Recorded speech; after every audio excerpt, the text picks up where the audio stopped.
And did you throw Brady an invite? There we go. Hey, we're live. What's up? We up? are live. What's all right? What's going on, everyone? Welcome back to the Fast 40. The Coca-Cola 600 in Charlotte. Crown Jewel taco. Hell yeah. One of the best races of the year. If it wasn't for the Daytona 500, this would be like the race of the year. It's the best day of racing in the year. Got Monaco.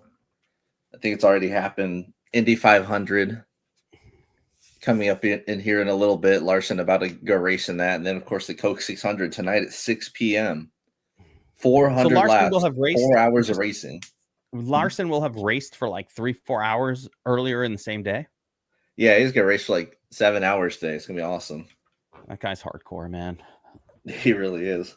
He is not messing around. All right, so this race starts at 6 p.m. It's a little late start for us. Mm-hmm. Coke 600, tons of laps, lots of Dominator points to go around. Lots of cautions. What else is cautions? I mean, is it more than usual, or it's just so many laps that, like, yeah, just by attrition? A little bit of both. I mean, back in 2022, we had 18 cautions here, 18, and then 2023 we had 16. I think last year we only had like 7. Like, it was pretty green flag, so we can fluctuate, but be prepared for chaos in case there's chaos, because my God. I mean, last year there was only 7 cautions, but the race was split like in half. It was rain shortened. So we had Bell dominate that last year. But yeah, we should expect overall just a higher number of cautions than we're used to, for sure. It's kind of not really a one groove racetrack. There's a preferred groove, and it's the middle groove. It's pretty interesting. Like, we've been to Homestead and Las Vegas this year, where the preferred groove is the outside. We've been to Texas, where the preferred groove is the inside. Kansas, the preferred groove is all over the place. Yeah, we really saw the middle lane kick in here. It's kind of where you want to be at. So, like, historically, it was kind of the inside lines where you want to be. But you're going to see a lot of positions changing on pit road. There's going to be a good amount of pits here. We got 4 stages, so there's an added break there as well. So once again, like last week, you're going to be looking at these better pit crews, guys with the good pit stalls, and really just looking at overall intermediate track form. I think Kansas is the best place to look. It's the most skill expressive track, and we saw Larson express his skill all over everyone, leading pretty much every lap. Yeah, I don't want to look too much into Texas, because that race is just such a clusterfuck. I like Las Vegas as a comp here. I don't like Darlington as much. Homestead's all right. It's more, tire wear focused. But yeah, we've got a starting grid that's all over the fucking place. We'll see that here. Tons of expensive place differential, but again, with 400 laps to go around, really about them Dominators. Yeah, interesting. Let's actually take a look at the historical finishes here and see if we can figure out the mix between Dominators and place differential, sort of like what's needed here, because place diff on this one is going to be crazy. There are multiple studs starting like 35 and behind. It's going to be wild. Oh yeah, and hold on, let me knock down some comments here. Coaches fade the chalk. Also, coaches takes down contest by playing the chalk. I've been telling you guys, play the chalk in the truck series. The truck chalk is good chalk. All right, that's how you do it. When it's an intermediate track, it's just Corey Heim time. It's really not that complicated. Xfinity series, Allgaier time. Like, it's not that hard. Okay. The Cup series, however, probably should be fading some chalk here. Let's be realistic. It's been absolutely wild in the Cup series this year. So much parity. So many favorites getting yacked. I mean, almost every single race you see one of the top guys getting kicked out. Like, Darlington, for example, Kyle Larson. You had Blaney as like the fastest car at Homestead and Las Vegas late in the race. Both times he got yacked. Like, just kind of the name of the game for this season. So you want to find some places to get different. I feel like the biggest thing about this week's race is fade the turds. Yeah. I mean, go down this turd range here. a lot of overqualified guys as well. So you've got multiple 11K guys, 4 10K guys. It's really priced up like a Martinsville almost, with all the laps to go around. And yeah, there are just some absolute turds down there. I think there was yeah. I was gonna say I'm unfriending a lot of drivers today, Taco. Like a lot of guys are getting unfriended. Yeah, I mean, look at this number of drivers to finish on a lead lap. Over 17.5, the slight favorite there. But yeah, that's over half the field not finishing on the lead lap. So your guys like Cody Ware or whatever are going to be finishing multiple laps down, especially if there's like a long Larson-led green flag run. Those guys are going to be lap traffic. I do like the crown jewels because you get some of these really cool props. I'll make them a little bigger for the people. Like stage 1 winner, it's pretty awesome. I love it when we get to the stage winner.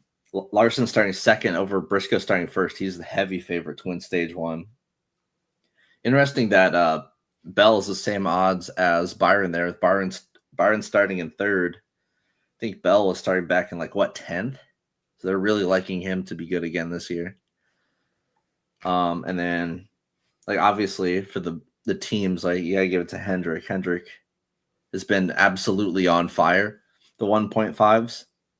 Mostly just through Kyle Larson, but also early in the season, William Byron put up a shit ton of fast laps, lead laps the first 2 or 3 intermediate track races of the season. Joe Gibbs right behind, of course. I mean, Hamlin, Bell, who won here last year. It makes a lot of sense. Penske, I mean, we'll talk about them a bit today.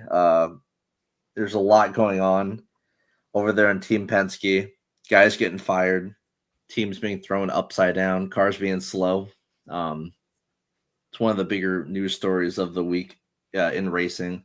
23XI with Bubba starting in the back, but Reddick looking really, really fast in practice, and RFK with Priest looking really awesome kind of all of a sudden. Keselowski looking fast, but starting in the rear, and then Chris Buescher starting up front. So, I mean, these all kind of make sense, but look at this. Any other team prop, we would see that be so much lower in seasons past. It just really goes to show the parity that we've got in the modern day Cup Series with the next gen car. And then looking at just prize picks real fast, they're giving Kyle Larson 73.5 lead laps, Byron starting third, 43. It seems a little bit soft on Larson. I mean, 400 laps to go around. I'd probably take the over here on 73.5 laps. We just saw him lead 220 at Kansas. It was an absolute smash domination. For fastest laps too, yeah, they're only giving him 29, Byron 25. So the fastest lap seems like they will be spread around a little bit more. We can kind of see as we go to our favorite tab here, the DK average by start. I don't know. I've added some things to the research station this week. I might have some new favorite tabs, but looking back here, just at the 3 next gen races, the really high caution races that we've gone to so far. I mean, the guys starting up front have a pretty good advantage, but the guys starting in the rear are also doing a little bit better than average. Usually we see intermediate tracks a little bit more, a little bit more curved. These guys in the rear have a real shot with the amount of carnage in this race. And we've got some real good guys starting back in the 30s this week. Yep. I'm actually surprised there. The 29 through 36 level, pretty much as viable as anyone, anywhere. That's second only to the pole sitter and third place people. So looks like Dominator and play stiff combo, or maybe, well, actually, let's see by driver rating. Let's see how that looks. So it does skew towards better drivers, which means a lot of those scores. All right, let's logic it, right? Good drivers starting towards the back, because they're good drivers, just make their way towards the front regardless. Because if you look at the scores by rating, you could see that is definitely very linear. It's not like, oh, turds are putting up big scores. You're getting big scores from good drivers. So maybe when they start a little further back, they're just making their way up to the front because there's so many laps to go around that eventually they just get there. Does that make sense? Could that be the case? I just logic that. Yeah, and then we've got more good drivers than usual starting in the very, very rear this week. Should be really interesting. I mean, those guys are going to be popular. I think it's going to be about picking the right ones. I think I have some pretty strong angles there that we'll talk about when we get through the driver by driver breakdown. I like it. All right, show me some of these new tabs you've been talking about. Oh yeah, for sure.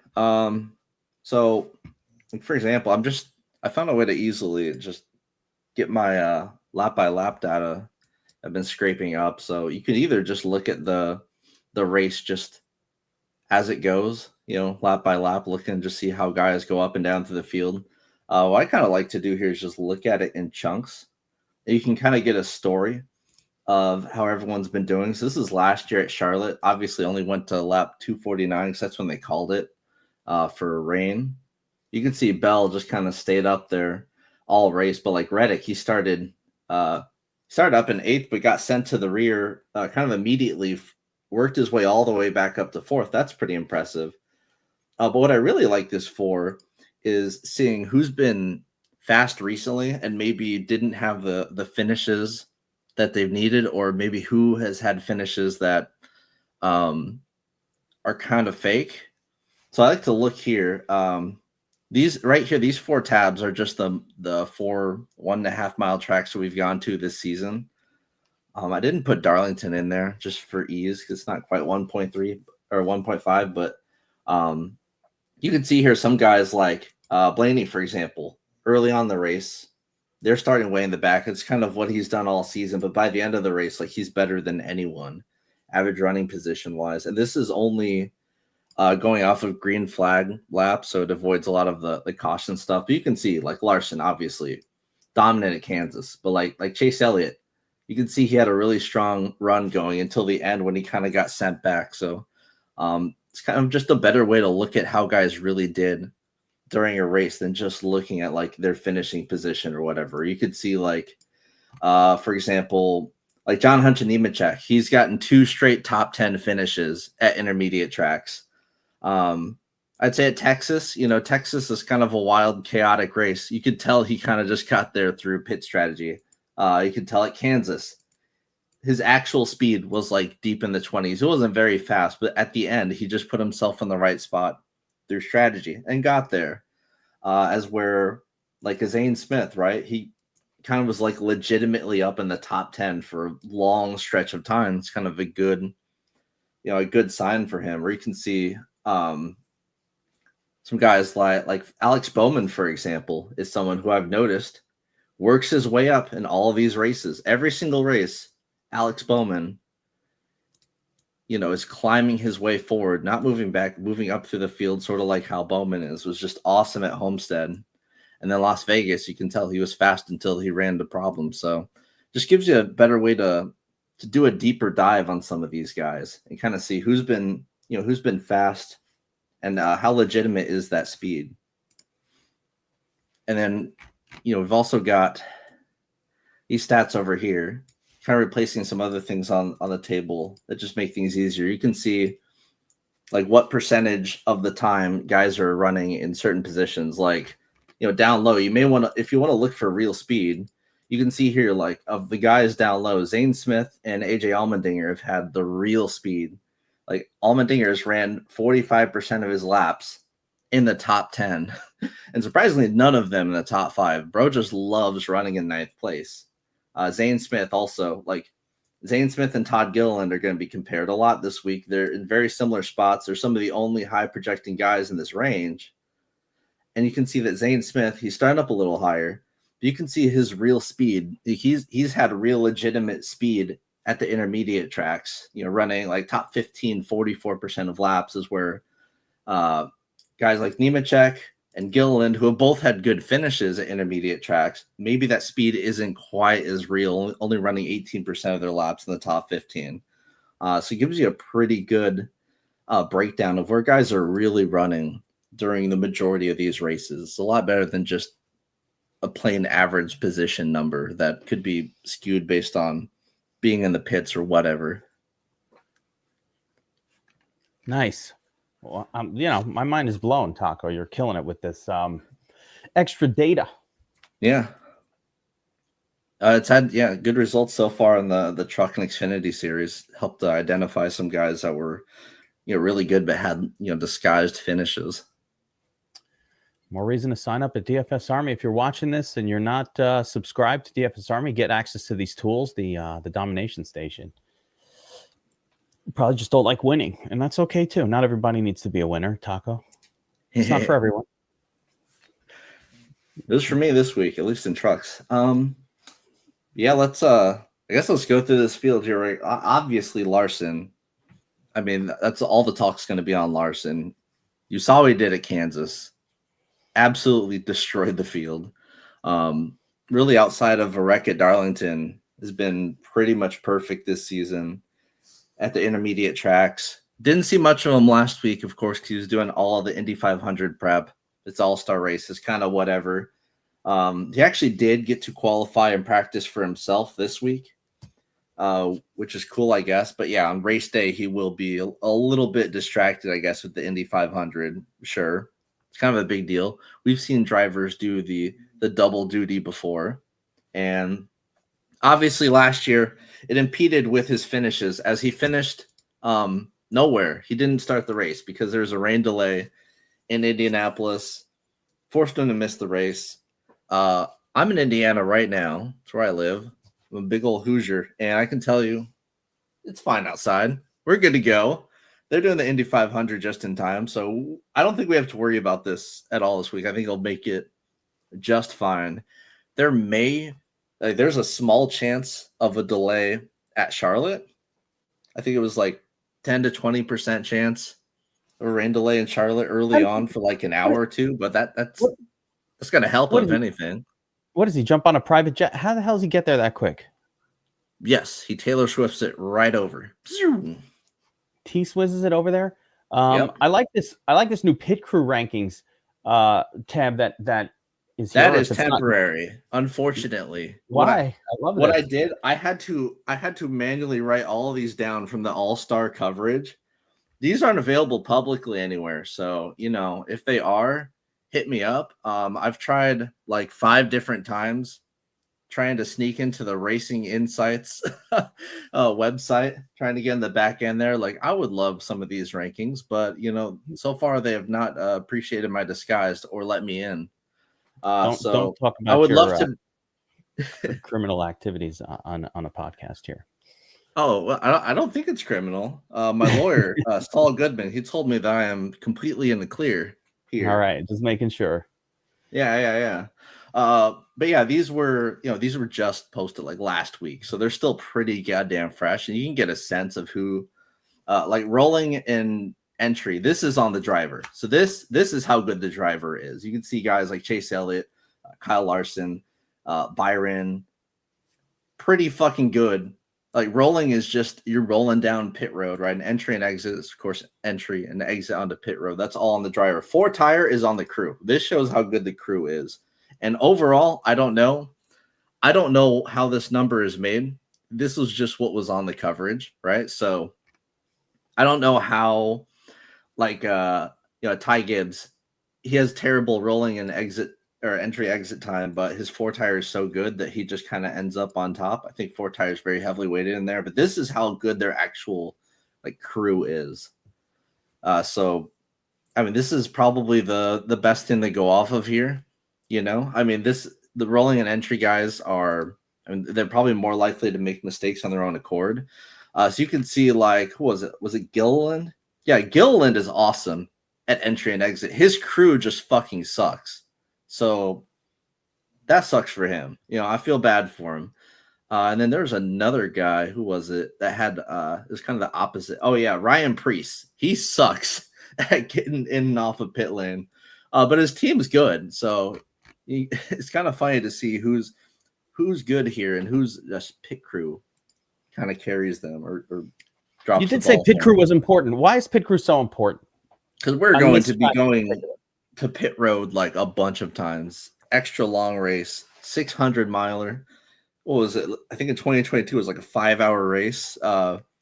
lot of positions going to be gained and lost on pit road. And yeah, it's super important that we're good here because we're going to be gaining a lot of positions there on pit road. So, for example, Chase Briscoe, kind of a good thing for him to have like a really ideal pit stall. Having a good qualifying spot is going to help you in that regard, even if he gets taken out or even if he loses the lead to Larson early on, he could still at least manage the race pretty well by just having a good pit stop or pit stall and being able to gain some positions there. He'll at least stay pretty good throughout the course of the race. Makes sense. Actually, I think before we full blast jump into the player breakdown, there's one more tab I want to show. I'm going to take over for a second, Taco. I like this historical finishes tab to see like what the starting position was and, you know, what the scores were for the nuts drivers in each track. I'm actually a little surprised at some of how low some of these scores are, but you know, 2024, it looks like you had really, you had a couple dominators, mini dominators on. Oh, this was that shortened race, right? That was the shortened track. Actually, you can actually click on the 2024 Charlotte tab and get even more in-depth kind of breakdown of this specific race. It's just I want to actually ignore that one because at 240 laps, I don't think it's relevant enough. The scores are way lower. So it looks like, all right, let's go back to the prior one, 2023. And I saw that I did see that you have it there, and I was looking at it before some of these other track correlations, but just generally it looks like, all right, we had Willie Byron on the pole, ends up leading a bunch of laps, holds on to be in the nuts with the second place finish. Ryan Blaney gets there, dominates for most of the race, and then everybody else was play stiff, right? You had 1, 2, 3, 4, 5, 6 kind of play stiff guys that all scored really well. Even JJ Yelly, what the fuck was he doing up there? I don't know what happened in that one. That's called carnage. That's called there were 16 wrecks and bro was just alive at the end. Yeah, extreme carnage, you know, disaster. Let's go to the track. The race before that, we had Chastain get the 150 laps led, starting in the 22 spot. So crazy, right? You had Kyle Larson come from 36th to lead a bunch of laps. That's going to score well. Kyle Busch on the pole kind of hung around towards the front, probably super low owned Kyle Busch, if I'm guessing right. And then you had a couple of play stiff, or Briscoe led a few laps, but just a play stiff guy, and then Ricky Stenhouse, interestingly, on the play stiff. But we had kind of all over the place with the starting positions, a little more play stiffy than usual. I don't have a takeaway from this because the most recent one is such a shortened track. I don't know how to extrapolate that over like a full race, but definitely you need those dominators. If somebody's getting 100 or 90 dominator points, that guy needs to be in your lineup or you ain't winning shit. But it also looks like one dominator got in there and hung on for long periods of time in all these races. Is that pretty typical, Taco? Yeah, and especially given the form that Kyle Larson is in right now, if he just does a Kansas again, that's why I've kind of limited things to just one dominator to start with, because we can also, like, if you look at the top guys in this field, there are so many guys starting outside of like the top 10 who could dominate. Hamlin, Blaney, especially, even Elliott, Logano, who's been hot recently. I like to keep the rule on the domination station to just at least one dominator on intermediate tracks. Forcing two could cause problems unless you change who is marked as dominator on there. Because by default, we have as like the top 10. I think right now that it's like the top 10 plus like Nemechek and Allmendinger, probably not marked as doms, right? Or Gregson. And then we'd have like so really it's just like 7 of the top 10. Like the guy, it's really just meant to get you an early dominator. That's kind of what the dominator rule is, an early dominator. So like Larson for example, or someone, you get someone to lead early, you force in that guy, and then later on, it would not shock anyone if like a Ryan Blaney, who's been flying his way up all these races, ends up leading the last like 200 laps or whatever.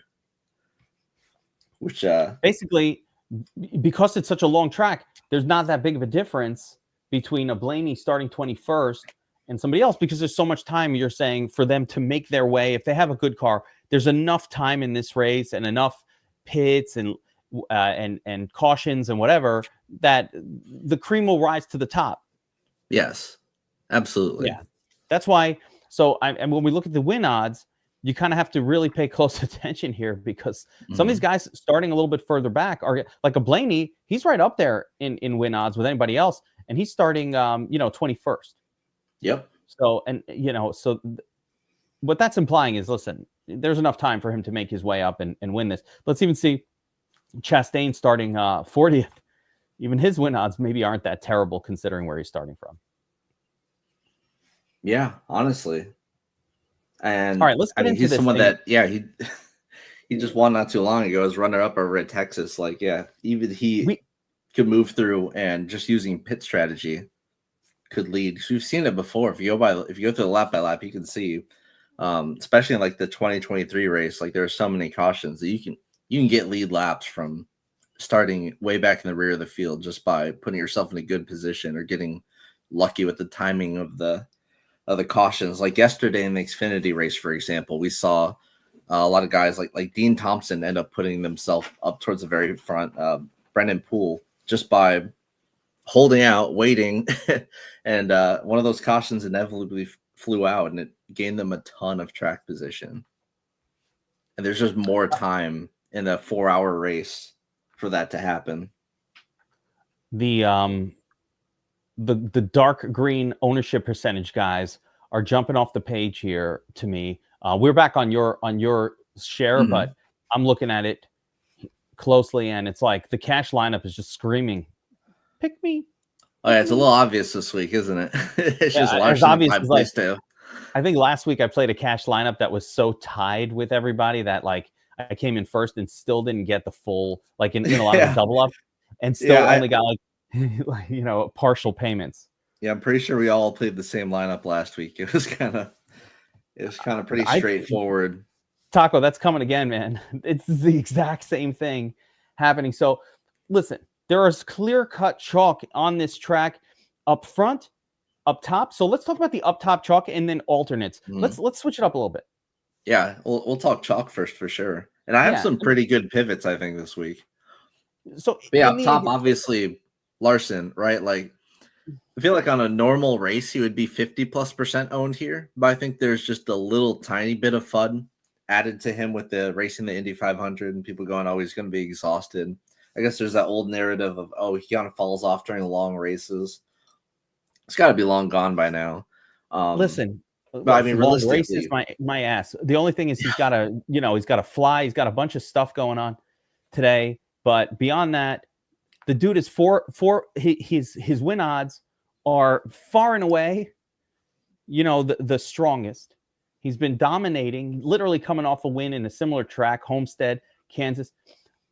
He's been dominating, and he's starting second. So, and he's starting behind a sort of, I would say, not super intimidating race leader. Chase Briscoe, still pretty good, right? But he's starting second. Like, it really feels like he could pass that guy. And 50% ownership. I mean, it is what it is. Yeah. If he gets that lead and does 150 laps and you don't have him, you might as well turn it off, watch something else. Some WNBA. Yeah, a little is Caitlin playing today? Like, all right, let's turn that on. Let's arbit. Yeah. You can see Larson. I think this number right here, just the top 35 or top 30 position, kind of shows you this is more important for FanDuel, but just like who's consistently staying alive and not having issues. You can see Larson is, sometimes he does be having issues. It happens to the best of us. Some are better at avoiding it than others, but one of the word I keep hearing this week regarding just the Coke 600 in general is patience. Discipline. It's a long race. You can't win it on lap 1. You got to win it on lap 400. So at this point, Larson's not a veteran. I'm not too worried about that. There are other guys deeper in this field. We can DFS win this, Taco. Yeah. If he just leads 100 laps early and then nothing else matters after that. Outside of him just crashing, it does not matter. If he leads the first 2 stages, he could just go park in the infield and be fine. So you can win early. Now the other supreme chalk in the when I call up top, I mean the expensive group of drivers, right? 9K and above. The other guy who's going to command a ton of ownerships, rightfully, is Ross Chastain, starting 40th. What? He's starting last, right? Dead last. Outside is bananas. The 2 fastest cars in practice, Chastain and Hocevar, both starting in the very, very rear. People are going to see the 40 on Ross. And whenever we've seen good guys qualify specifically in 40th, they always get boatloads of ownership. They're kind of the same play for me in a way. Obviously, Hocevar is way cheaper, but these were the 2 fastest cars in practice, Hocevar and Chastain, right? These are the 2 most aggressive drivers in all of NASCAR at a track where you need patience and discipline. That creates a really interesting dynamic for me. Like Hocevar has been really fast in all of these intermediate track races. Look at his finishes, all right? Bro cannot keep it together. He hasn't had a top 20 finish yet. He always looks like he's going to be the guy that makes your lineup work, though. He's fast early in races. He has no staying power. He's just, a young, aggressive asshole driver, which, is great when Ross Chastain does it. We call it HR when Hocevar does it. But they both kind of cut from the same cloth here. And the reason that Hocevar is starting in 39th is because he's too aggressive. He totally, he just spun out on his qualifying lap, just trying to go full out. And then Ross Chastain, he's going to a backup car, I believe, because his team was a little bit too aggressive with the tire pressures, had a tire blowout during practice. Boom. So these guys have a lot of inherent risk. They seem like automatic lock cash game plays. Is it crazy that I don't think Hocevar is a guaranteed cash game play starting 39th? Is that weird? Yeah. I almost feel like he's a fade in this race, just ownership wise. I would say he is a fade in terms of 47%. So you jump to the second crew of chalk. I just wanted to compare them both because they're both like the same driver. Just one's a few years older. There are clear cut. I think from this group, there are very interesting and strong pivot. Like there's a lot of place guys, like play stiff guys. Like it's okay, you know. Keselowski, is he any different? You got Bubba Wallace, but you also got Killa Priest.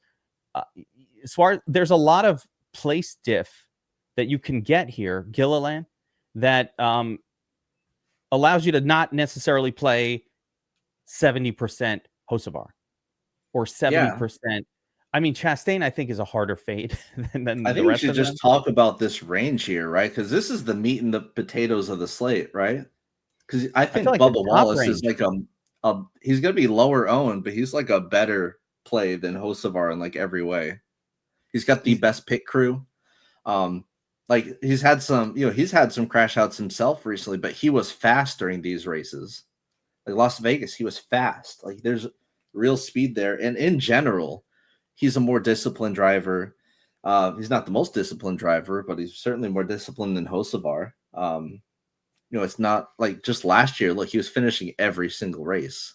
So Wallace is first. I'd rather go to Wallace is a guy that if you said to me, Kevin, you have a chance to you're forced to go 75% on one of these two and 25% on the other. Like I would go Wallace 75, Hocevar 25. Like that would be a preferable. Like if I'm going to chalk it up, I'd rather chalk it up with Wallace rather than Hocevar, who also is awesome. But yeah, he does not seem to be able to finish a race. His finishes are terrible. His running positions are good, but the finishes are not good.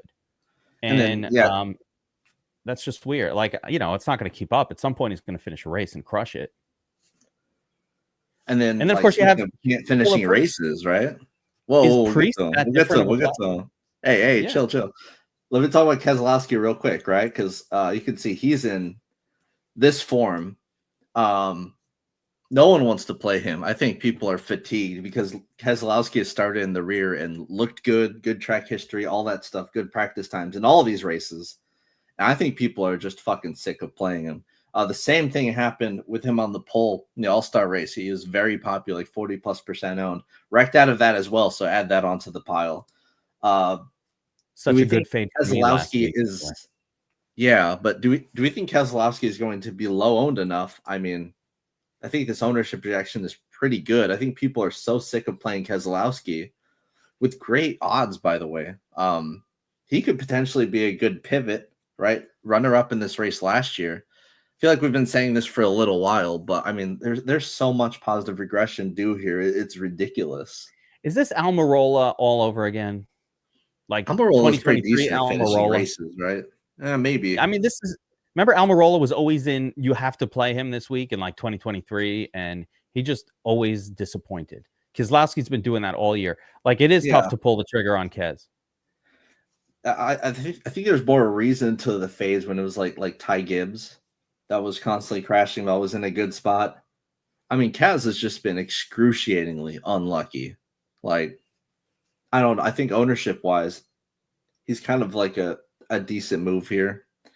It's just the fatigue. I don't think he's going to be owned appropriately because he's still a veteran at a disciplined race. And he is disciplined himself. He's not like a bad driver. He's just been extraordinarily unlucky. He's starting back in 35th, and his ownership won't even be that high. Like, it seems good to me. And then we can talk about Killer Priest. Oh my God, this plays so awesome, right? He's starting at 28th. He's got these guys sucking all the ownership up from him. Let me show you why Killer Priest has been so awesome this season. Look at this. Look at every race. Starting 30th, flies up to the top 10, stays there all race. Starting 33rd, flies up to the top 10. He ends up getting taken out at the end there, but he had that speed there. Look here. Starts 31st, flies up to the top 10 by the end of the race. Then starts 12th, right? Still constantly moving his way forward after getting sent back early on in the race. Moves his way into the top 5 by the end of the race. Priest has probably been the best RFK driver this year. I think that's pretty safe to say. Even better than Buescher and Keselowski. Like, I am highly impressed by Mr. Ryan Priest. And yeah, he looks slow in practice. He looks slow in practice every week. I don't think it really matters all that much. I think this is an awesome leverage play. Love it. But listen, I love Killer Priest. Been one of my favorite drivers. I feel like it's justified. All these years of touting Priest, and he wasn't that good. And he finally has like good cars and a pretty good team, and he's making it happen. Mm-hmm. We knew it. Yeah, for sure. And then I wouldn't even worry too much about the track history. Like, as we hang here in the turd zone, Taco. As we hang here in the turd zone, we're just gonna do this backwards today. Yep. Just gonna stay with this. All right. Sure. There's 2 more names that are the only really 2 that are sort of like of interest at all for me. Although I need you to tell me about the rest of them. But Gilliland's been pretty decent overall. Oh, down here, yeah. Right, a little cheaper, starting 34th. What's wrong with Gilly? So Gilliland and Zane Smith, I assume that's what we're talking about here down low. Yeah. All right. So yeah, Gilliland is going to project a little bit better, starting way back in 34th, right? And he has the it's kind of like what I was mentioning earlier. He has the 3 straight top 15 finishes. Not bad. But speed wise, he's kind of just like ended up there. So you can kind of see how he ended up there. Last at Kansas, kind of a high caution Kansas race that we had, and he just kind of floated around and scooted his way up. Realistically, he had about like 20th place speed. Here at Texas, right, started in the back, just avoided wrecks, made his way up. Pretty impressive race, I'd say. Didn't fall you have like Homestead. Yeah, he's holding on. It's kind of what you're looking for in a race like this. I do agree for sure. He wasn't bad at Darlington either. Homestead, Las Vegas, he kind of got. He actually looked pretty good until he got moved back halfway through the race here. But like a Homestead, not nothing much to write home about there. But yeah, recently we've seen his performance be really good. And then Zane Smith has just been qualifying well. He's been kind of an unfriendly each week. Last week at Kansas, amazing performance. Oh my God. Look at this long stretch of the race. He's in top 10, like legitimately running in the top 10. That's a really good speed. I like seeing that out of Zane. Texas, crazy race. Sent back early in the race, but was able to just use strategy and find his way back up to the front. Homestead, he works his way up. Pretty good closing speed there. I like Zane. He's starting up a little bit further. I kind of like them equally. I think their starting positions equal them out. I think that You think Zane is like a Gilliland little better will than be. Gilly? You think Zane is a little faster, a little better than Gilly overall in terms of the vehicle, but Gilly Yeah, has I mean, that. you can see from the speed. He's running 44% of his laps in the top 15. That's awesome. I like to see that. Ezra Gilliland, only 18%, right? And then Nemechek also, the same sort of boat. He's someone that technically has 2 straight top 10s at intermediate tracks, but, very inflated finishes there. But also he's over qualifying. No one's playing him. But, yeah, Gilliland and Smith, I kind of like them both about the same amount. And I do like them over Connor Zilic, right? Because Connor Zilic is going to be fucking awesome in the future. This is his intermediate track debut, and it's the fucking Coke 600. Like, I'm sorry, that's a tough ask. Yeah, I do like both of these guys for savings. Do we want anything to do with any of these turds underneath Zane Smith? So you've got Nemechek starting in an unplayable spot. Haley 13, Jimmy Johnson, nope. Cole My Custer, boy Ty nope. Dillon overqualified. Not today. Not today, Ty. Not today. What do you say? Complete unfriends. No. I'd say this range here, maybe one of them could be okay. SVG's finishes have gotten a little better. Look fine in practice, but Unfriend you. Ty Dillon has driven the best out of all of these guys for sure. You can see that here, like by far the best speed in this range, but starting too high. Nope. Unfriend you. Yeah. So if you're going to want to aggressively stack these guys up front, you have to really consider the fact that, hey, we can't really afford to go much farther down than like Zane Smith. It's really tough, especially when you consider that these guys are going to potentially go multiple laps down. It's really hard to justify that. Even Zane's a little questionable. Austin Dillon starting 26th, 6,400. Yeah, Jones and Dillon just come off as very mid sort of just whatever kind of plays. Like Jones, we saw a little bit of speed with him at Texas. He was fast all week. Didn't see much from him at Kansas at all. Track he's not very good at. Then Austin Dillon, 3 top 10 finishes here in his last 5 runs. That's neat, I guess. But RCR speed at intermediates has been really lackluster. His practice speeds were not good in the preferred group. And they're both just very C tier, D tier type plays. These are the kind of plays that sometimes win you the tournament, though. On the right day at the right time. One other name that I wanted, and it's similar in a similar basket of like undesirables, I guess, would be Suarez, who's been pretty freaking good this year at times. Mm-hmm. And he's not starting, like he's got no ownership really, starting 25th. I don't mind a little swizz. I would argue that you can see he's not actually running in the top 20 that often, but he's put himself up there a lot, especially at the end of races. This shows that he's been pretty lucky with strategy in a lot of these races, and his pit crew is admittedly very good. I don't think his finishes are quite as good as they would seem. Like Las Vegas, that was a good race for him, but outside of Texas, which I'm not really valuing all that high, Suarez hasn't actually looked very good. And there's this guy right here. His name is Connor Zilic, and he's taking up extra resources from Trackhouse that I feel like would usually go to Suarez, who I feel is on the way out on that team. I don't have a lot of optimism for Suarez going on through this season because I do believe he's on his way out. It's a shame. He's got the good pit crew. He's got some things pointing in his direction here, but the 1.5 mile, 10th place in Texas, 15th in Darlington, Las Vegas, 2nd place. I mean, he's not been that bad. I don't know. He's been okay. Yeah, He's up and down. He's Classic playable, tournament I owner. guess. It's just Yeah. these plays are all so much better than him. It's kind of the issue that I'm having here. There's a lot. Like, it's not there's a few plays better. There's a lot of plays better than him. Taco, before we jump over to the stud zone, we're going to talk about the chalk studs and some of the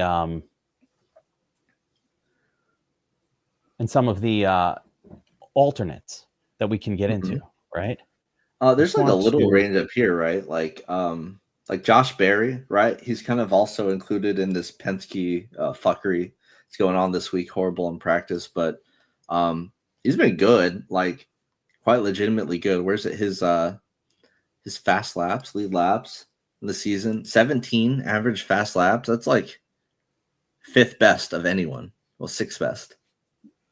Starting, that is 5th best of anybody in the field. So that's been interesting, and it's been. I think when I was looking at it, I made this chart. By the way, if you don't know, guys, there is a special contest this week in the Engineer, where if you get 6 out of 6 drivers with a fast lap, you share a pool of 10 million crowns. So it creates kind of an interesting strategy dynamic, and I might also change up ownership a little bit in that contest compared to all the others. So I made this chart just real quick of fast laps at intermediate tracks from this season and last season. And some of the guys I was targeting for lower, like Haley, McDowell, who consistently get fast laps, they overqualify. They're not very good plays. Bubba and Hocevar are kind of like locks in there if you want save some money. I was thinking about like a Josh Berry, and I was just looking at him like, damn, he gets a ton of fast laps this season. He's been on fire. Like, usually you get an average of like 17, and you think like, okay, like that's fine and all, but of course the 17 is extrapolated into its average per 400 laps, so it's gonna be a little bit boosted overall because of the extra laps in this race. But if you look at these are all 267 lap races. Dude's collecting. It's not just one race where he got a bunch and that changed his average. He's kind of consistently collecting fast laps. And he's got the win at Las Vegas. He's another interesting play. And then Bowman was also someone I wanted to highlight. I like how he's been running races. I think he's a really awesome sneaky play. You can see climbing from 21st, climbs up to top 5, has legitimate top 5 speed. Climbed up to the top 5 at Texas, but Texas is the Texas race, so it's crazy. Is he playable here starting 9th though? Taco starting 9th? Look at this. Homestead, bro just ran like top 3 all race. Las Vegas got up towards the very front here, and he got sent all the way back to the rear, still fought his way back up to the top 10. I would argue that Bowman has been really good and kind of up there with the other Hendrick drivers this season at intermediate tracks. He's just way cheaper than the other Hendrick drivers. So honestly, not a bad play at all, and pretty fast in practice. Can he dominate? Yeah, I guess why not? Yeah, he has already. At this price, maybe it's to the point where you don't need to. You need to just grab fast laps, and he's been pretty good with the fast laps this season as well. But he has top 5 upside for sure. I'm not sure if that's enough. It's right there. Yeah, it just puts him into this playable range. It's kind of what we're talking about him in the range of like a Josh Berry, maybe even a Cindric, who's been impressive this season, but with the Penske issues, maybe it's kind of an avoid, just again with him being surrounded by better plays. But Bowman and Berry were pretty interesting in this range compared to some of the more unfriend guys like Ty Gibbs. Definitely GPP specials. GPP starting on the pole. Chase Briscoe also, low ownership. Starting on the pole, listen, this guy is in a spot to dominate. Everybody thinks that Larson's just going to pass him real quick. Probably what will happen. But you know who was always $12,000 at the Coke 600? The number 19 JGR Toyota of Martin Truex Jr. So interesting to see this team got the pole here. Briscoe has kind of been overqualifying a lot. Maybe not overqualifying, but qualifying really, really well. We just saw him at Kansas, right? He was really fast in Kansas. Where is he? Mr. Briscoe. He kind of got sent to the rear early, right? But then, we saw him running in the top 5 towards the end of that race. That was really nice. And then he crashed out again. Yeah. The same thing happened at Texas. Texas is Texas, but he was pushing forwards. And then, RIP. Homestead was where he started in the top 5 and kind of just hung there. So it's still sort of a wait and see with him. We're starting to kind of see what we're expecting out of Mr. Briscoe here. The practice was kind of meh, but obviously, he got trimmed out for qualifying. Now, is he cheating again? So last time he got a pole, he ended up getting penalized for cheating. If he is, that's awesome. I like cheaters in Yeah, I NASCAR like my drivers DFS. cheat. That's sick, but Yeah. I'm not sure if that's really the case here. He's interesting. The problem is this guy and this guy, Kyle Larson and William Byron, who are by far the dominators at all the tracks that we've been to, like by far. So that's an issue. That's something that he's going to have to deal with. I don't know if clean air is going to help him that much. And with the expected number of cautions, I mean, he would just need to stay out in front and pray that the Hendrick guys just aren't as fast as they have been. But they've completely dominated the last like 4 or 5 intermediate, like basically every intermediate track so far this season. It's a really tough ask from Briscoe. Understandable why he's only 17% on, and you could just see this track, just the race going down. If Larson stays healthy early and just is in there, just chasing him down, and 30, 35 laps in, it's like boop, okay, bye, and then you never hear from him again. You could also, like, he's plus 650 to win stage 1. Kyle Larson's plus 150. There are 4 stages in this race, so I mean, he would really just need to. I think him winning stage 1 is like crucial, or him at least getting like 50 lead laps there, because past that he's probably going backwards. But he does have a good pit stall to help him, which is pretty helpful for this race. I like it. There's some other names up there.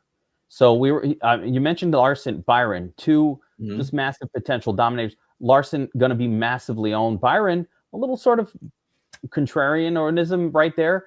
Some other names. Any one of these guys can dominate. Christopher Bell, I could see that. Reddick getting there. Hamlin at some point getting up there. How do you sort of treat your ownerships on these guys? Chase Elliott, Hendrick name I guess he could be okay too. So how do you spread your ownership amongst the studs, knowing that, Larson is there, big shiny ball or whatever you want to call it, like looks great, win odds, all that, super chalk. Byron probably similarly good to Larson, but just, kind of blocked by his teammate, maybe or maybe not. And then you have these other guys that will find their way to a lead. Reddick, just Bell, Hamlin. I would even put, I don't know, Logano, and then Buescher is right there as well, and he's been pretty good here. Like really GPP contrarianism guys. How do you spread it around? So Byron actually got a lot of line movement last night, jumping up to maybe not that close, but somewhat close of a clear second favorite in this race. This range here, it was just going to be Blaney. Then all the Penske stuff started coming out, so there's some issues. Like we've got Brady ringing alarm bells saying he's just avoiding Penske this week.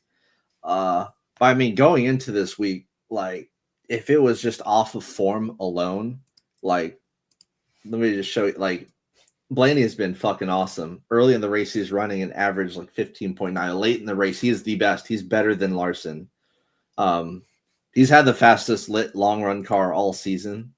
So he would be the first person I look to. I think you're still playing him a bunch because he has place differential plus domination upside. Because starting 21st, it's actually a pretty good starting spot for him this season because he's been starting a lot worse than that. Like he always tunes up for the long run. So if there's like a green flag run, or just the fact that this is an extended race, that's great for Blaney as long as he can finish the race. Like he wrecked out at Homestead in Las Vegas, but had ultra fast cars. They just blew engines there. We've seen it recently. Like he flies up there and gets tons of fast laps along the way. So he's the first person you probably look to in this range, right? But then you've got like Tyler Reddick, who is extremely fast in practice. Hasn't had the finishes so far this season, but is always like a top 5 car here. Has fast lap upside. He makes a ton of sense for being, sort of a contrarian play, maybe off of like a Larson. I know Brady likes Hamlin a lot. Hamlin does not project very well.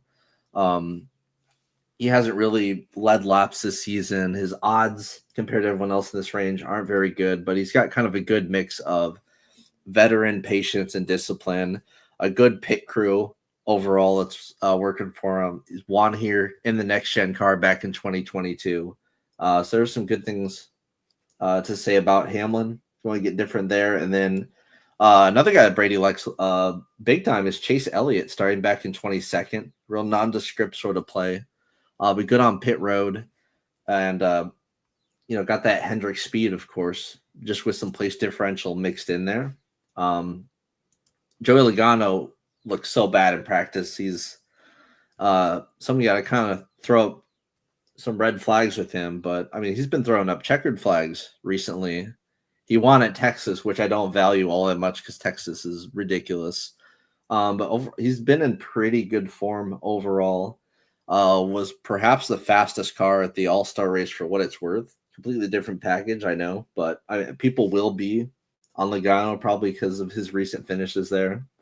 Then after that, I don't see Buescher. I just don't see Buescher getting past the Hendrick guys. It's a good crew, but I mean, I don't really know about that. I think he was just kind of set up for qualifying, and I like the other RFK guys better. Kyle Busch has the track history here, but RCR has just not had speed. And then, yeah, that's kind of how I feel about all these B tier sort of top guys. Yeah, I think as I look at your sheet, you kind of mark it off really well on the Dominator rating column, right? That's where I'm kind of looking at going, okay, what is this guy's chance of kind of getting there? Because again, when we're spending this money, I want to spend it ideally on somebody who's going to get me 50 to 70 lead laps or something like that, because that there's going to be probably 100+ lap leader. There's going to be a 70 guy, and then there'll be a bunch of kind of maybe there's another 70, maybe there's 3. There's a lot of laps to go around, and then you have sort of the spread out one. So you need at least 2 of those in your lineup to have a shot at winning this. And it seems like Larson, if it's not Larson, it could be Byron, Bell and Hamlin are live, Reddick, in the discussion, Elliott, Logano, Buescher, maybe, but not super likely, Chase Briscoe up there, and then little small potential shots for some of the other names that are floating around. So should be interesting in terms of how lineups get constructed for this one. Is there anybody in the stud zone that I really didn't skip anyone here? I'm trying to look through it. The only name I guess we maybe didn't talk about too much was I don't know, Austin Cindric, full fade, Penske, Gross. Yeah, so Cindric has actually been fast. The problem with him has been finishing races. So if you look at Cindric here, his average early running position is literally the best in NASCAR, 5.7. Great at qualifying, really fast early. For example, go to Las Vegas here. He had the fastest car early in the race. He dominated stage 1. He flew up there, right? Then he got worked back, but he was fast throughout that race. We've seen him hit the top 10, all the intermediate tracks. That's great. It's just actually finishing races has been a problem for him. Probably more so than anyone. I think. But again, if you compare late and early run speed, he's probably the worst, I think, of everyone. Kind of like the opposite of Priest here, and throw on the Penske issues with him. I guess there are some reasons to be against him, but he was the only fast Penske car in practice, so he does have that working for him. It's just a matter of he's surrounded by all these fucking awesome plays. Yeah, and again, the Penske thing is real. So effectively, the Penske team shake up, firing people. He's firing his grandpa. Cindric's own grandpa got fired. No. Who fires someone's grandfather? What the fuck? Hey, man. Who does that? It's Indy 500 week. It's a big week. Brady is effectively saying, no bueno. All these guys are going to be messed up because of the team concerns. You're less concerned about it, I feel like, than Brady. So it seems to me that I want to play Blaney. God damn it! You're just wanting to play Blaney. That's what's going on. Yeah, that's what's going on because I came in yeah. the week going, this week is so easy. Play Larson and Blaney and play Stiff. Let's go. Larson I early, mean, Blaney late. It's perfect. Brady threw out I wouldn't want anything to do with Penske this week. Yeah. It is true. It's the Indy 500 week, big week for him, but then apparently the chairs are being thrown. Like that's a lot going on. That's what he threw out there. Yeah, so I mean, proceed, proceed with caution, I guess. If you're going to play anybody from Penske this weekend, based on just the team, a little bit of chaos there, and that is a big part of NASCAR.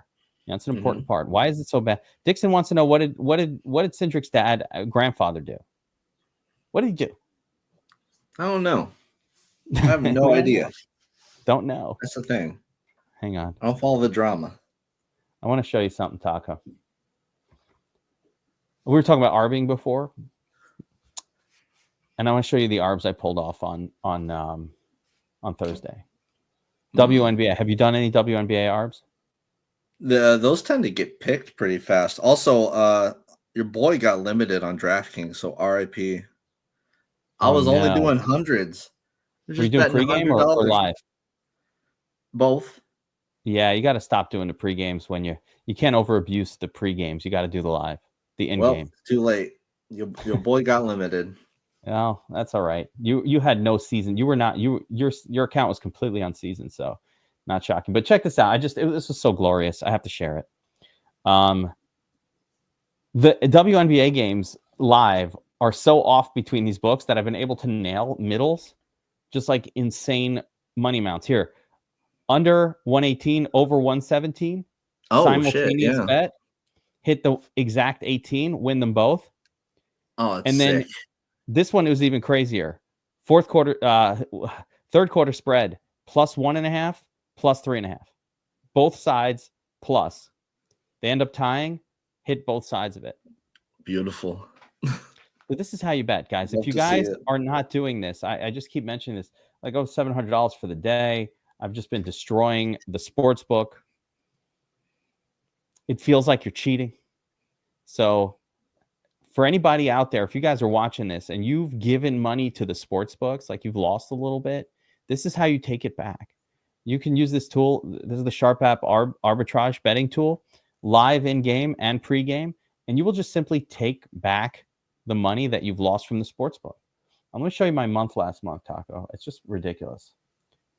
Like April, when I was focused on it, I missed a week. I was up $3,000. This month, I up and down a little bit. I was just betting some UFC things on the weekends and got killed on my personal bets. But like all the ARB days are just destroying it. And you just take your money back. It's a really beautiful thing. So go to sharp.app if you guys want to check out that tool. It is just a way to take some money back from the sports books if you lost it. Pricing differences between the sports books, and we just take advantage of it. You know, +1.5, +3.5, same exact thing. So is this you, Taco? Wait, let me see what did you do here? Oh, there it is. I mean, look at Taco's. Yeah, get that up there. Get that up there, Taco. I just want to, that's ridiculous. Guys. I keep it clean. Yeah, I mean, you don't do anything but ARB. Yeah. And, I'm throwing in my own stupid bets and losing. But like Taco, this is what this is what your tracker looks like. I have a losing record, but positive profit. That's the way to go. And you're betting like $20-25 a side. You had unseasoned accounts. Whatever they'll let me. Yeah. Yeah. Whatever they'll let me. Usually just $10 lives. Fucking DK versus Hard Rock, because they're always popping.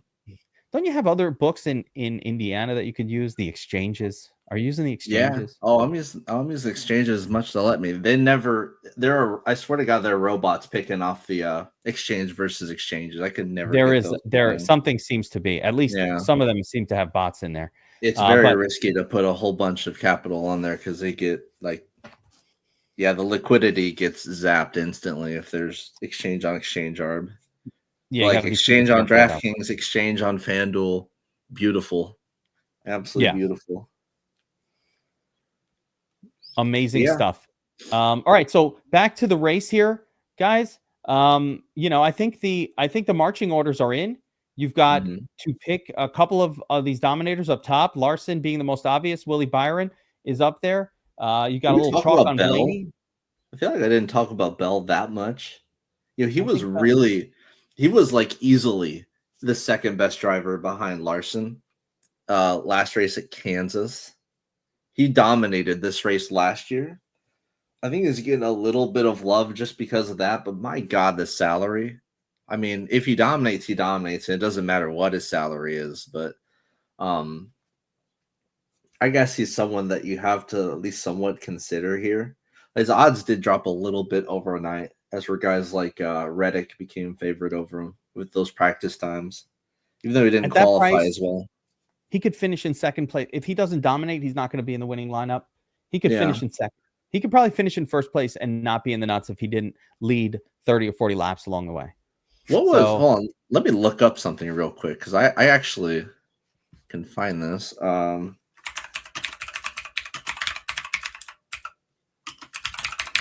His ownership last year was crazy. It was like insanely low. Because no one was on him last week whatsoever, or not last week, but last year whatsoever. Yeah. No, I can't remember. It's only pulling up the rival for me. I'm feeling that the key this week, if you're using the domination station to make lineups, is definitely going to be to control for ownership. The chalk is too intense here. You cannot just go crazy chalk like Chastain, Larson, Wallace, Hocevar, Kez. It's so chalky. Yeah. You need a couple of these names. You just need to find a couple of sub 20%ers that get it done. Be it like that's what Bell comes in. If like Bell just randomly pops, gets in the lead position and just owning it for 100 laps, you're like, wow, I can't believe I didn't play him. Or even if it's Blaney or Byron, Willie Byron, not that high owned, clearly has the vehicle, the team, and everything you need to somehow find his way to the lead and just own it for a long period of time. You're going to need that. It's not going to be, it's the winning lineup for the tournament is not going to be Larson, Chastain, Keselowski, Hocevar, Wallace, and Priest. Like that's not going to be what wins it. Imagine that does win it though. After I just said that, bruh. But it won't. So if you think that, no, maybe you could win a cash game with that. Maybe. But it's going to be something else. It'll be Priest outscoring or Suarez, one of these guys, outscoring somebody else. It's going to be, Tyler Reddick coming out of nowhere and just leading laps. And you're like, where the fuck did he come from? And he just owns it. Something like that. It's got to be. Because it always is. See how I'm just filibustering while you're looking for whatever you're looking for on your screen. Bruh, it was like he was like 9% owned and dominated this race last year. So I mean, no one was expecting anything from him because you could see his 4 finishes before dominating this race: 33rd, 17th, 6th, 13th, completely nondescript. He was like 9K. No one was on him. I think it was as low as like 5 or 6% owned in some contests, and he just does this. Where's my boy at? He's good at qualifying, right? But he just cakewalks. He just takes dominates and wins. Yep, him and Byron. You know who? Bell has remained in amazing form on 1.5 mile tracks. Yeah, so, he was just like, if you look at Kansas, he was literally just like right behind. He was right there behind Larson the whole time. Instantly jumped Buescher for second, and was just second. You can see he was just second or third, like all race long. Which, by the way, sadly, Larson was just unstoppable. It wouldn't be enough here. He wasn't even optimal. Yeah, it wouldn't so be as long optimal. as Larson's alive, there's a problem for Christopher Bell, and it probably goes for like Hamlin, even like a Blaney, Reddick. Like, if Larson does what he does, you could it could just be Larson. Like if he leads 300 laps and does what he did at Kansas or Bristol or what have you, if he does that, it could just be like the cash lineup that everyone's going to play just wins. Larson plus 5 place differential. That could just be the optimal. These guys think the chat thinks that Fox is, because it starts late. If there's a delay, the Fox, they might just call the race just because they're like, yeah, we don't want to go home. Well, it's been a long day. A little rate. Yeah, I might need a little. Hey, at least we have the day off tomorrow. That's right. A lot of us. You got any barbecue action going this weekend? Me, I'm going to a friend's house here pretty soon, actually, after this pod. I've got the Blue Moons in the cooler right now. I was asked to pick something up on the way. I don't really like drinking socially because I'm an IPA drinker, but I don't like the fact that I like to enjoy them privately. I'm not like a hipster that's like, oh, look at me. Like you should. I know IPAs suck. Yeah, I'm pretty discreet about it. Like IPAs are like the most millennial. Is there a more millennial thing, hipster thing than an IPA? Hey man, I'm just telling you, Sierra Nevada's fucking rule. All right, nothing wrong with a good West Coast IPA, but I want to pick up something a bit more, shareable. But I mean, we're getting old. Yeah, we're getting burlier. Jonathan Poppenberg figured out the perfect Banquets? NASCAR beer. Like that's what you drink when you're watching NASCAR, bro. Oh yeah, that's like -2 calories. Let's go. You gotta get to banquets. Throw down some banquets. Man. There you go. Yeah, I might actually take that idea. I was thinking like Yingling or something, but that sounds terrific. No. For NASCAR watching, you got to keep it simple. Oh yeah, no, I need to just do like Coors, old Sterling Marlin, some old fashioned buds for Dale Jr. There it is. Jeremy Collier, he's got it too, man. Miller High Life. Ricky Rudd, right? Yeah. Get some high lives going. I'm cooking smash burgers. Bro, it's been a while. All right. Cider wants to know. Yes, we like Killer Priest to finish top 10. Yes. And at plus 450, yes. Smash that. He's had top 10 speed. Yeah. That's worth it. At plus 450, 4-1 odds? Sure. I'll co-sign. Okay. I'm in on that.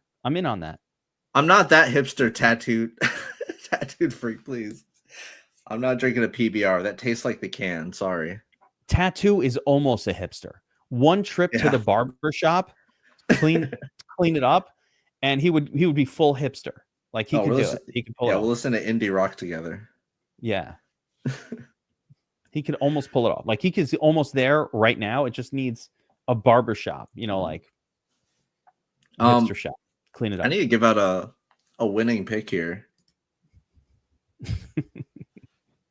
My last winning pick hit ultimately because I picked Kyle Larson at Kansas. It was pretty easy. Are you going to pick Larson here and just like? I am not going to pick Kyle. I'm not just going to pick Kyle Larson every week and then just have a really great percentage. No, I got to be real to myself.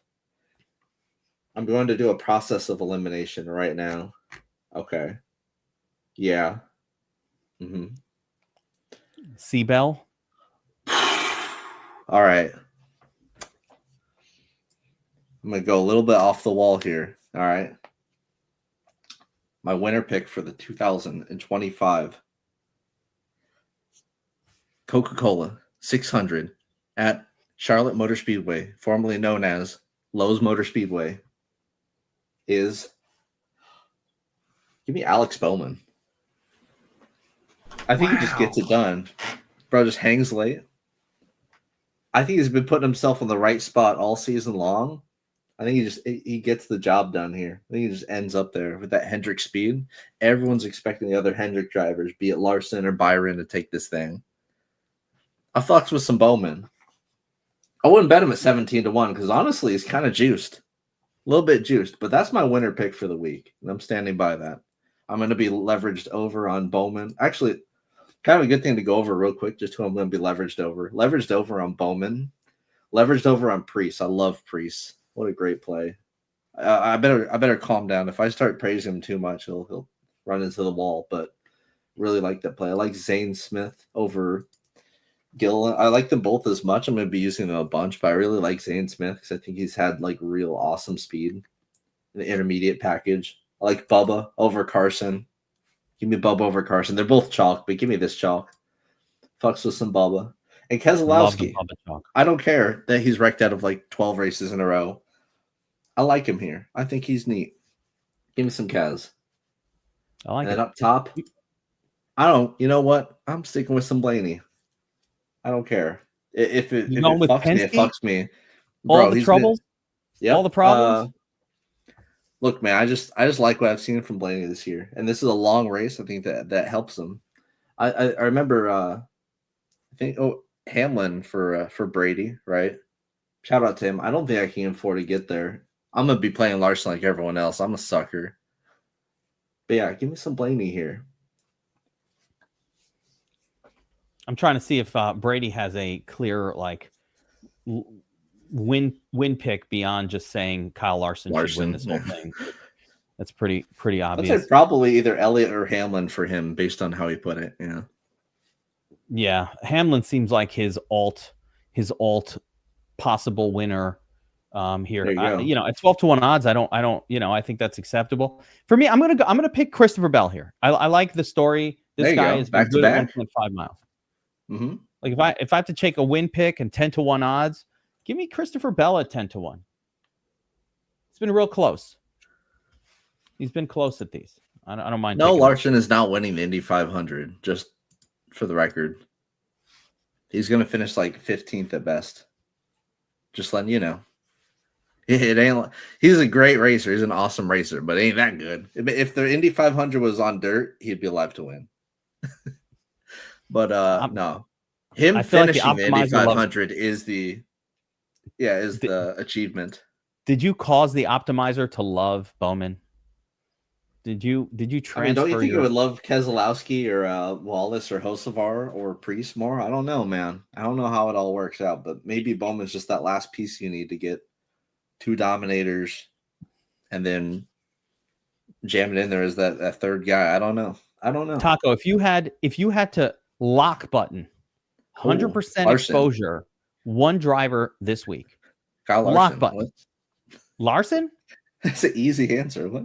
Load the chalk. That's the answer every single week. What the fuck? Bro, just all you had to do this season was just lock button Larson and Cup, Allgaier and Xfinity, and Heim in trucks, and there you go. You win money. Easy. But that's boring. The actual cool answer is give me Ryan Preece. All right, and I'm not gonna say anything else good about Preece. I'm not. That's it. We lock button Killer Preece starting 28th. I think people are gonna start fade, but the more I say it, the more people are gonna start fade buttoning him. No, that's my thing. No, I've seen this too many times before. No, it's fade. It's fade. They fade my plays, Taco, not yours. Like my fades. They fade my fades. They load up on my fades. The problem is Priest is starting in too good of a position. He's used to starting like 33rd. 28th, man. I don't know. He's getting a little too far ahead of himself. He's not going to know what to do with himself starting 28th. He's going to be confused. Where am I? Why are there people behind me? This feels weird. Yeah. Right in the wall. Third turn.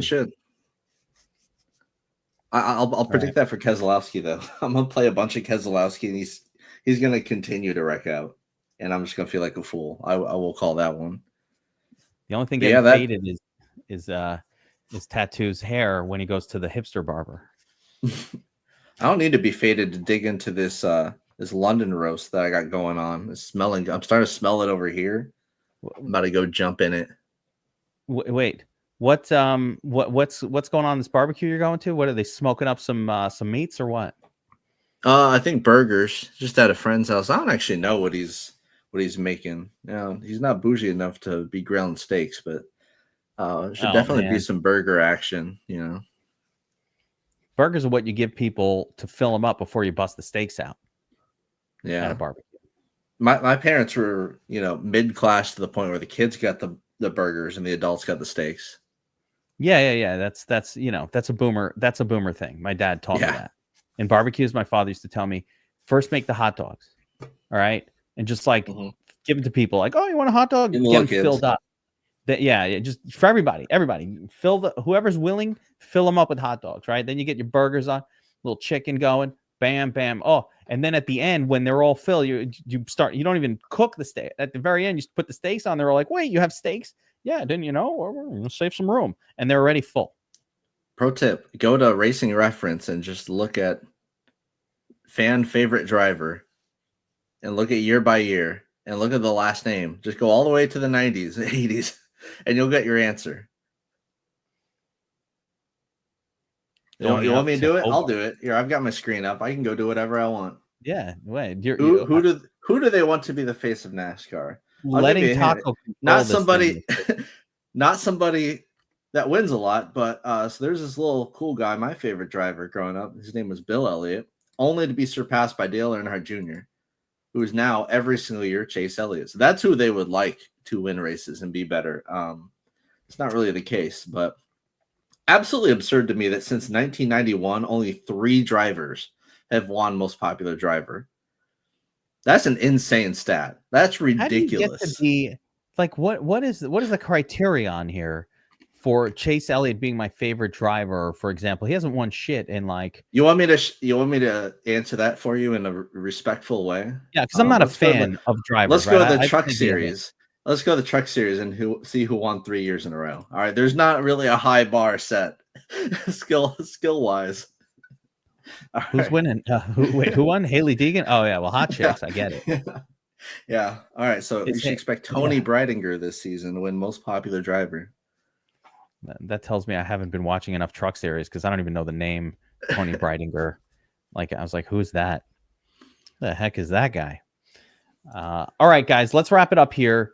Another fun NASCAR track crown jewel of NASCAR here in Charlotte. All the teams home, the families are watching. You know, the wives, the kids, the wags, the grandparents.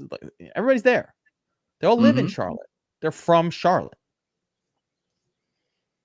Home field track. Go have you a cheer wine, fresh off the tap. That was my favorite part of Charlotte. What is it? A cheer wine? Mm-hmm. It's maraschino cherry soda. If you know, you know. It sounds like a lot of red dye number 7, and right in my veins. Yeah, that's a cup of cancer right there. Let's go. RFK's banning that shit. Don't worry about it. It's gonna be like the Ryan Preece is banning that shit. He's just banning the food coloring that makes it bright red. It's gonna be like dull red going forward. I'm down for it. I mean, slot from now on. Let's go. All right. Good luck, everybody, today. Let's see those helmets at the top of the leaderboards, guys. Rock those Army avatars. They're always taking down NASCAR tournament. Taco, you took one down this weekend? Trucks, yep. Representing. Shout out Matt Mills. Always Matt Mills. Always shout out Matt Mills. Like, is there ever a track where you're not shouting out Matt Mills at this point in trucks? He's always that guy. Every week when he comes through.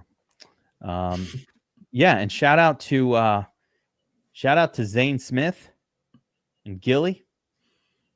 Yep. And Priest, our salary saver. Shout out to All In on Bubba. We're done shouting out Priest. No more. Calm down. Load him up. Bubba. Load him up. Yep. All right. Helmets up. All right. Good luck, everyone. Deuces. Peace.